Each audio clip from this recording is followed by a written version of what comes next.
fashion lovers, welcome again to another interesting video tutorial. In today's video, I will be showing us how to draft this beautiful bustier that we have here and also tips on how to sew it. If this is something you like to learn, let's go straight into today's video. So here on the table, I have my pattern paper or set, and I've already gone ahead to draft out the basic bodice. Now, if you do not know how to draft a basic bodice, I'm going to be leaving the link in the description so you can check the video out. Okay, so here on the table we have our front and our back basic bodice block all drafted out, and I already gone ahead to label the necessary parts.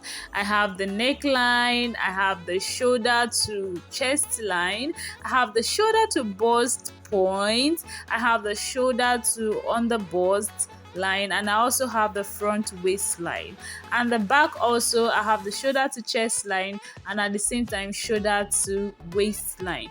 Now, if you have checked our first video where I showed us how to draft a basic bodice, I told us that the front and the back waistline are different. Okay, they are not the same. So for my front waist shoulder to waistline, I have 16 inches, as you can see, and for the back, the shoulder to waistline for the back is 14 inches. Okay, so that means my back and front waistline are different by 2 inches, and this is as a result of the bust. Okay, I told us it's as a result of our bust. So the necessary measurements we'll be needing for this tutorial is your front length, your back length, your shoulder to bust point, your shoulder to under bust, your waist circumference, your under bust circumference, your bust span, your bust circumference, and of course your cleavage. So without wasting much of your time, let's go straight into today's video.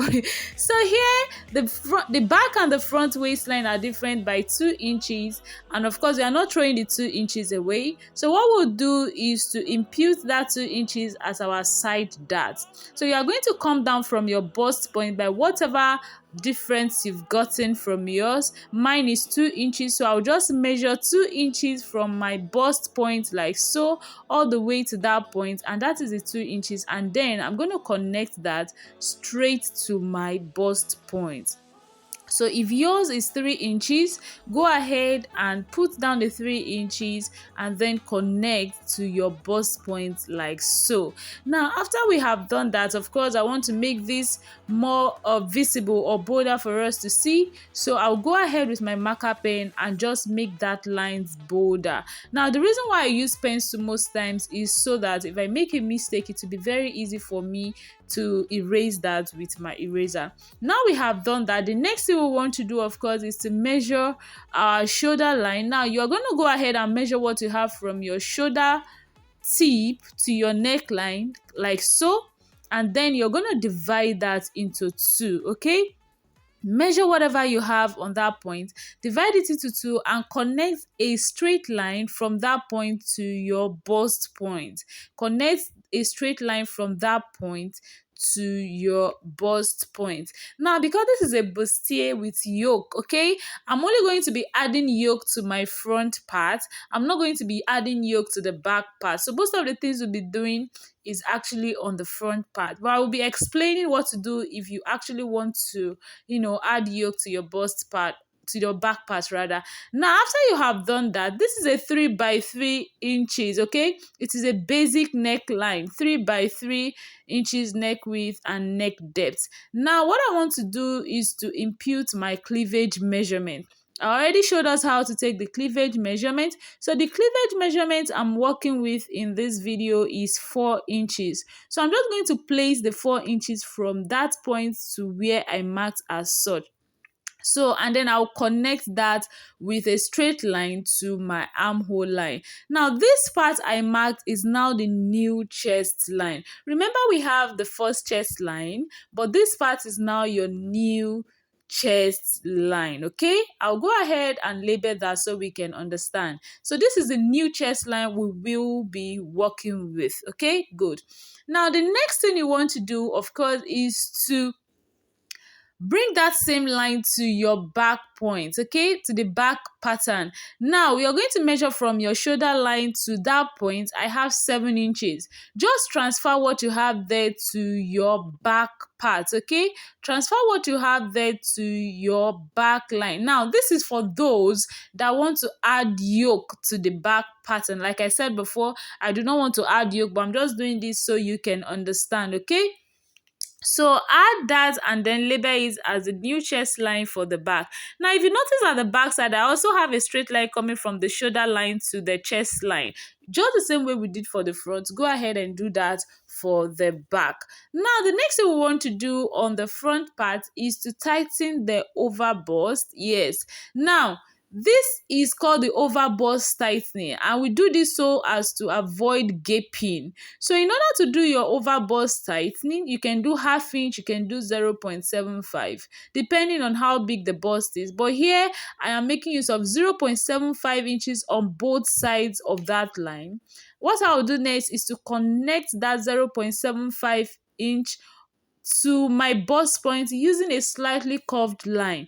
Now, please do not go in with too much curve. If you apply too much curve on this area, you're going to find it very difficult to join, especially if you're a beginner. You're going to find it difficult to join when you finally cut it out on your fabric. Just go in with slightly curved or even a straight line, okay? So after I've done that, of course, I went in with my marker pen just to show you those lines, okay? Go in like so and connect with slightly curved line. I keep iterating this because it is very, very important, okay? Now, after you have done your over bust tightening, can you see? The next thing you want to do is your under bust tightening. You need to tighten your under bust and, of course, the over bust. So in order to do that, I'm just going to divide what I have on my underbust. Now, the underbust measurement I'm working with is 31 inches. You're going to divide that into 4. So whatever measurement you get from yours, go ahead and impute that measurement on your under bust line. Remember I said under bust circumference divided by 4, okay? Mine is 7.75 inches. I'm just going to go ahead and impute that on my under bust, okay? I will impute that on my under bust. So after I have imputed that on the under bust, the next thing I want to do is to measure what is left from that point to my side front. I have about 1.98 inches, close to 2 inches actually.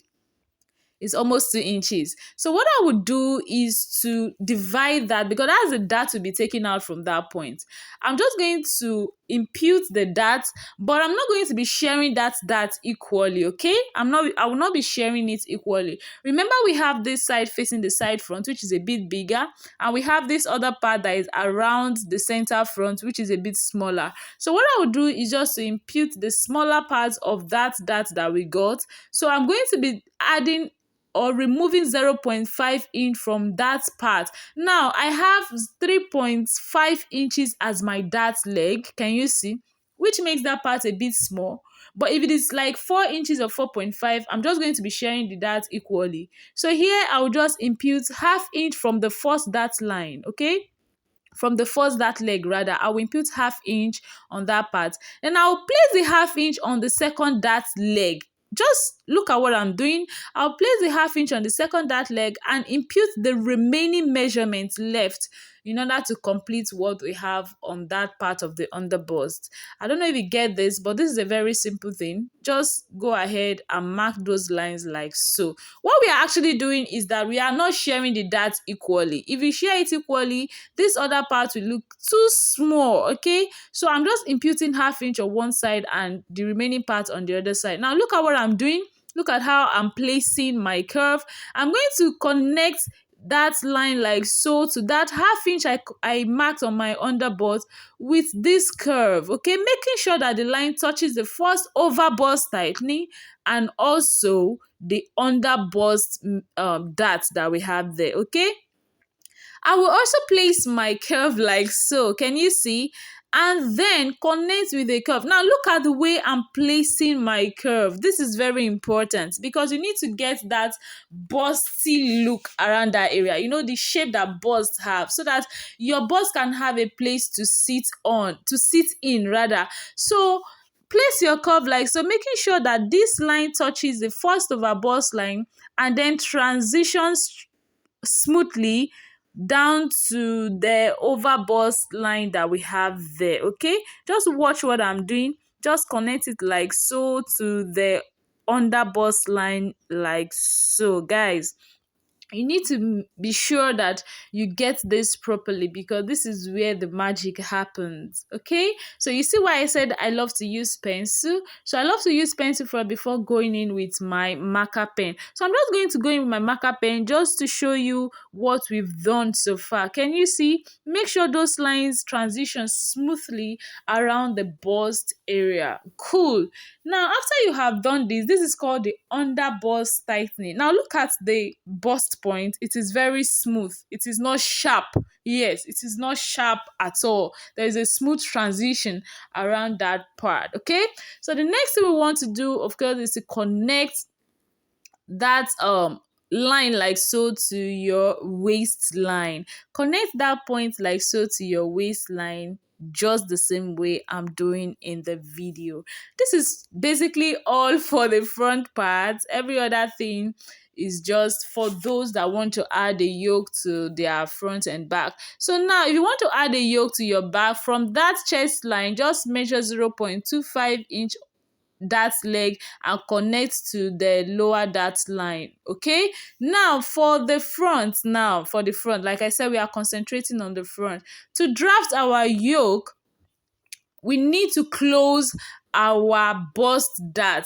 Now, you cannot close the bust dart without slashing through one dart. Okay, to close one dart, you have to slash through another dart. That is just the magic of bust transfer. Okay, I mean of dart transfer. So in order to close my bust dart, I'll just slash through my waist dart like so, all the way to my bust point. I'm also going to go ahead and slash through the midline that I have there. The reason why I'm doing this is so that I'll be able to close my bust dart without any issue. So I'm just dividing what I have on that line. That is 2 inches divided by 2. I have 1 inch. And then I will extend that by 0.75 inch.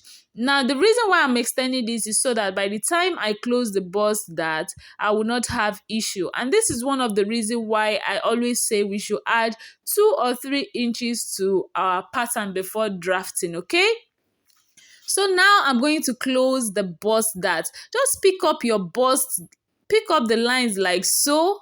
Can you see? Pick it up this way and then make sure it overlaps the extension you have before, and then close it. Make sure that line is touching your bust line, okay, your bust point line.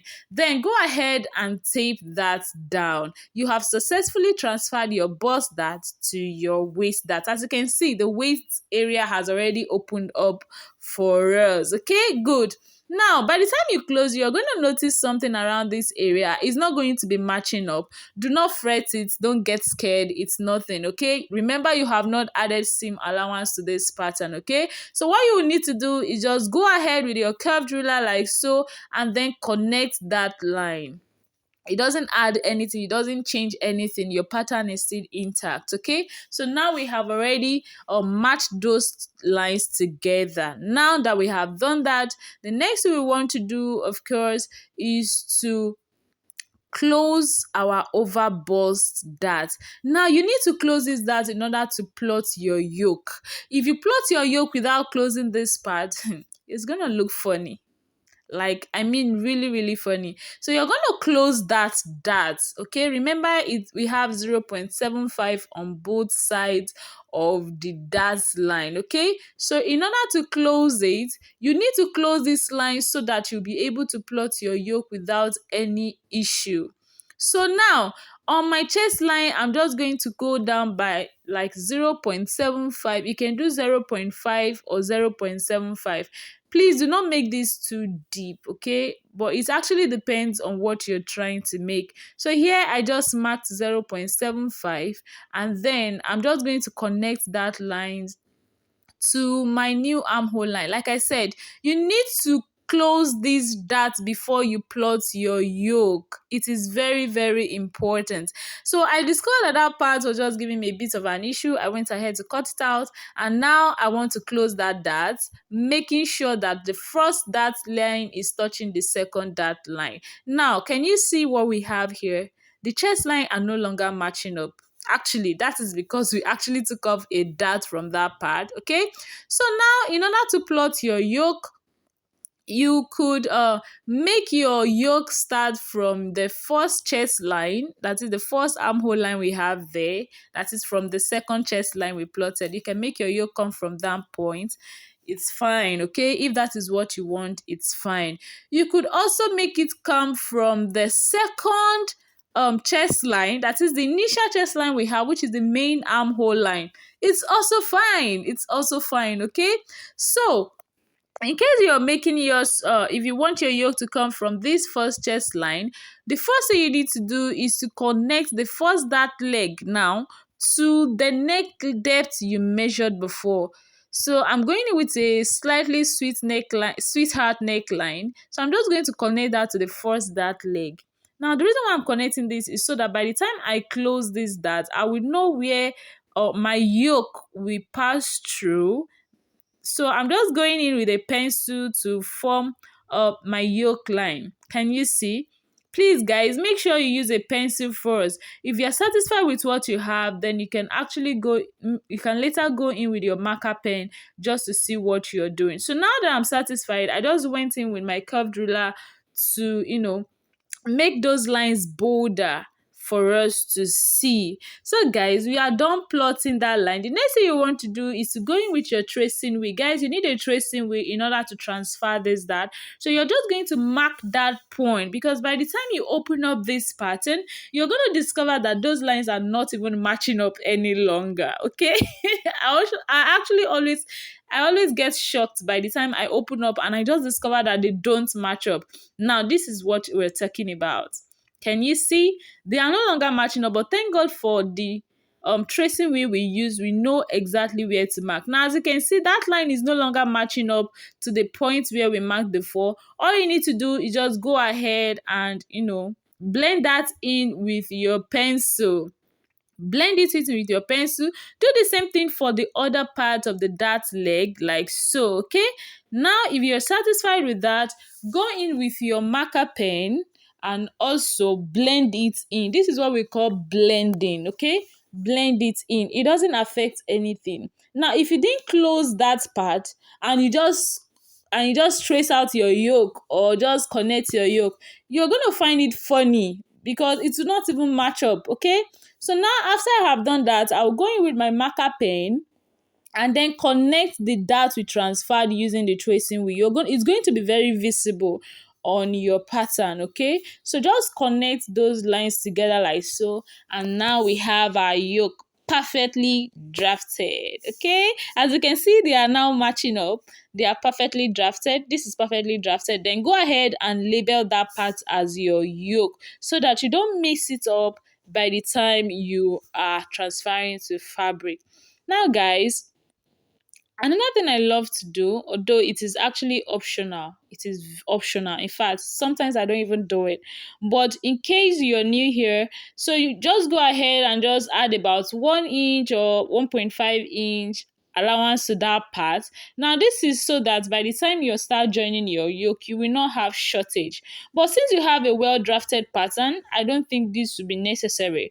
But you can add it, then it's better to have more than to have a shortage. So I'll just connect that lines together.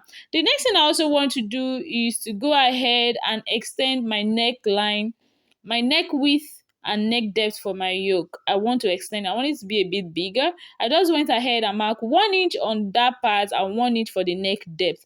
I'm going to go ahead and connect that with a curved ruler. So now I'm working with a 4x4 neck width and neck depth for my front yoke now, the front part. Okay. While for my back, I'm going to be using 1 inch neck depth and 4 inch neck width. Only the neck width for my back will be changing. The neck depth is going to remain the same. Okay, cool. So for the back, like I said, if you want to add a yoke, just go ahead and do that. I mean, these things are just the necessary things we need to do. So I'll just mark 1 inch on my neck depth, like neck width rather, like so. And I will go ahead with my curved ruler and connect that to my neck depth. Remember, I said my neck depth remains 1 inch, okay? 1 inch, while the neck width is 4 inches. 4 inches. So I'll just go in like so and connect that with a curved ruler. Do so for yours too. Now, this is basically all for this part. But the next important thing we want to do is to tighten the neckline. Now, I love to tighten the neckline because sometimes you will discover you have gaping around that area. Now, if you always have gaping, or if your outfit always gape, this is what you should do. Mark half inch like so from that part that is on your neck width, half inch down, and then connect it to your shoulder tip, okay? Half inch down and then connect it to your shoulder tip for your front. Why for the back, instead of half inch, you're going to be marking 0.25, okay? Can you see 0.5 down like so? Why for the back, you're going to be marking 0.25 down, like from your neck with mark 0.25 down, and then connect it to your shoulder tip. By the time you do this, you will discover that this will just relax, like it will relax perfectly on your shoulder. So guys, this is basically all for this tutorial. The only thing left now is for us to just cut out our patterns and then transfer to fabric. Guys, if this video has been helpful, please give it a thumbs up, share, like, subscribe, turn on your notification bell, tell people about our channel, okay? Subscribe too. So I'm just going ahead to cut out this part. Can you see? I actually love to close that part before cutting my yoke. Now the next thing is to go ahead and cut that part. Please take note of where I am cutting, okay? And then cut that part. Now, look at the bust point. If you notice it is sharp, just go in with your curved ruler and make that line, finer any way you want it, okay? But make sure it is not too sharp, okay? So guys, this is just our pattern set. And for the back, like I said, I'm not adding any yoke. I'm just going to be transferring this to fabric directly. But there's something I love to do for my back side, which I thought to share with you, is my little secret. So let me let you in on this little secret. Now, there are some people that have very act in spinal area, okay? So in order to make the zipper to relax more on that part, what I do is to close my back area. Can you see? I'm going to close that back area, but let me just cut out this part so I can show you exactly what I'm talking about. Now I've done my 0.75-inch zip back tightening and I've connected it down to my waistline. If you've watched my video on how to draft a basic bodice, you will understand this. So I'm just going up from that center back line by 0.5 inch, and then I'll connect that to my waistline like so. Can you see? The reason why I'm doing this is just to make the zipper relax more on the back, just to relax more. So after connecting that, the next thing I'll do, of course, is to cut that out. I do not need that part anymore. I do not need that part anymore. Some people will ask, will this not affect your pattern? No, it's not going to affect it. It will only make it relax the more, okay? So that it won't budge. I mean, what is the beauty of an outfit after you make a beautiful outfit and the zipper is just looking somehow? So this is what I do in order to get a perfect zipper line. So guys, I'll just go ahead and cut out the other parts that we do not need, and then we have our pattern sets, okay? We have our pattern sets. So now I'll be showing us the front and the back patterns. Can you see? So this is the front part, this is the yoke, that is the yoke there, the side front, the center front. By the time I'm transferring this to fabric, I'm going to be cutting this by adding 1 inch on the side, 0.5 inch on those parts, while the center front will be cut on fold. Then the rest part I'm going to be adding 0.5 inch round. Okay, so guys, this is exactly what I will be transferring to fabric. Can you see how beautiful this actually came out? So if this video had been helpful, guys, give it a thumbs up and also like, share and comment. So I thought to share this with us to show us what it will look like by the time you join. I went in with my paper tape and then joined those parts together. Can you see how beautiful that part is looking? By the time you connect your yoke, everything will just sit properly. I also thought to share this with us. By the time you close your bust that, you discover that both the side front and the side back will be matching up. So for those of us who have been worried, will it still match up? Yes, it will match up. And I thought to show that to us in this video.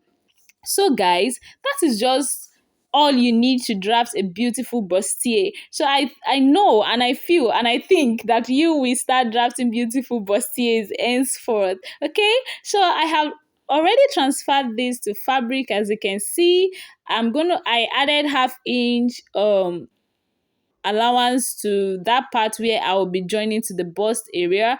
I also added half into my yoke part, and then the center front was cut on fold. Can you see? The center front was cut on fold. I have both the main fabric and the lining fabric. Just go ahead and join that. Join your back to the front, and there you're gonna have a beautiful outfit. So guys, it was really interesting creating this video. So this is just the final outcome of what we just drafted. So guys, in my next video I'll be showing us more interesting tutorial. Thank you so much for tuning in and have a blessed day. I remain Gift. Bye.